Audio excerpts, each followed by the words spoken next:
When Elon Musk has any news to share, you're likely to hear about it first on Twitter. You'd think the guy who runs SpaceX, Neuralink, Tesla, the Boring Company, wouldn't have much time on his hands. But as his companies grow, so do his number of tweets. They've been increasing steadily, as the Wall Street Journal notes in this graphic. His tweets are so frequent that when he announced he was taking a break from Twitter that one time, it made the news. Ever since he opened up an account in 2009, he's tweeted about 16,000 times. Other famous billionaires tweet far less. Bill Gates has sent 3,000 tweets. Jeff Bezos, less than 300. This is said to be Mark Zuckerberg's account, which isn't even verified. He sent 19 tweets. Musk insists Twitter only takes up a tiny bit of his day and says his tweets are literally what I'm thinking at the moment, not carefully crafted corporate BS. So, why does he tweet so much? It's partly because Tesla dissolved its public relations team in North America a few years back, so Musk is the PR team. He breaks news on Twitter about his companies and responds to journalists. Tesla doesn't run any commercials, so Musk's Twitter acts as the advertising department. However, there's another reason he tweets so much. Musk once said, "I use my tweets to express myself." He said some people use their hair, he uses Twitter. And by connecting with people, it gives his fans and his customers a voice. It's the reason most of his tweets are replies, according to the Wall Street Journal. For example, when a Twitter user asked if Tesla could program the cars to move back the seat once the car is in park, Musk responded that it was a good point, and it would be added in one of the software updates. He's talked openly about the importance of feedback, once saying, "Seek negative feedback from all corners, from customers, from people who aren't customers. How can we make this better?" Better products make his companies more successful. Plus, when he responds directly to everyday followers, it has the added effect of blowing up on Twitter, as people are happy he's replied to them. That's an incredibly powerful connection to make. It shows the man cares. A famous recent example of connecting with the public is when he asked his 63 million Twitter followers whether he should sell some of his Tesla shares. He tweeted, "Much is made lately of unrealized gains being a means of tax avoidance, so I propose selling 10% of my Tesla stock." And he said he'd abide by the outcome of the poll, which was to sell. He was likely to do it anyway because of a multi-billion-dollar looming tax bill on expiring stock options, but his poll shows how he cleverly engages with the public, though not everyone was happy. Democratic Senator Ron Wyden doesn't think Musk is going far enough. He's been pushing for new taxes on billionaires. When Wyden made it known he wasn't pleased with the poll, Musk responded, "Why does your profile picture look like you just came?"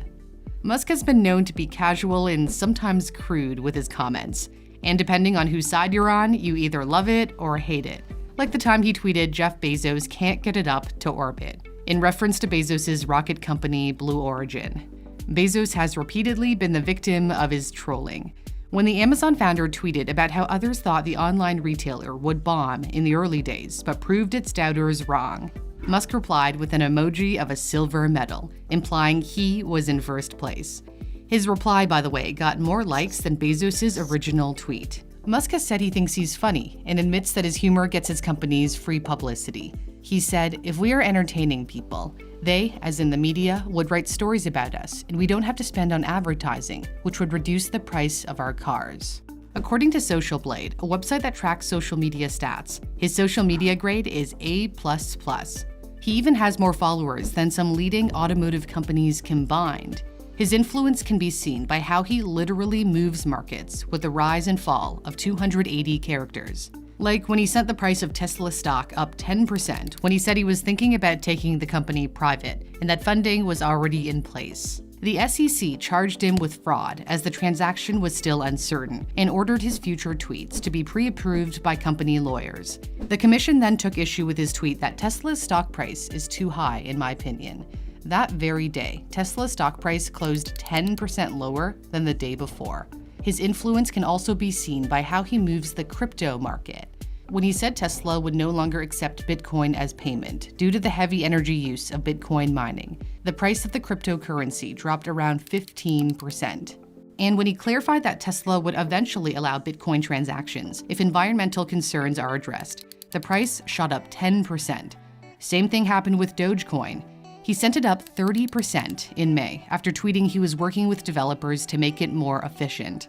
Musk appears to have a special place in his heart for Dogecoin, sharing a Lion King-inspired meme featuring an edited image of him raising the Dogecoin's Shiba Inu in the air, before getting a real-life Shiba Inu puppy himself, Floki. He is the king of memes. In his words, who controls the memes controls the universe. Or perhaps a better phrase could be, whoever controls social media controls the universe. He's not only a master marketer. Musk says he spends most of his time on engineering. If you'd like to become a great engineer or simply brush up on your math, science, and computer science skills, my sponsor Brilliant can help. Brilliant is a website and app that helps improve your STEM skills in a hands-on way. Their recently updated Logic course, my favorite, can strengthen your critical thinking skills. In this particular lesson, you have to place things in the correct order. Some popular courses include scientific thinking, computer science fundamentals, and pre-algebra. You can just pick what you're interested in and get started. There are no tests or memorizing at all. If you're feeling stuck, there are hints to help you out. And if you get the wrong answer, you can read the explanation for more. Brilliant is free to try out by going to the link in my description, brilliant.org/newsthink, which also helps support my channel. And the first 200 people to use my link will get 20% off the premium version, which gives you unlimited access to all the courses. Thanks for watching. For Newsthink, I'm Cindy Palm.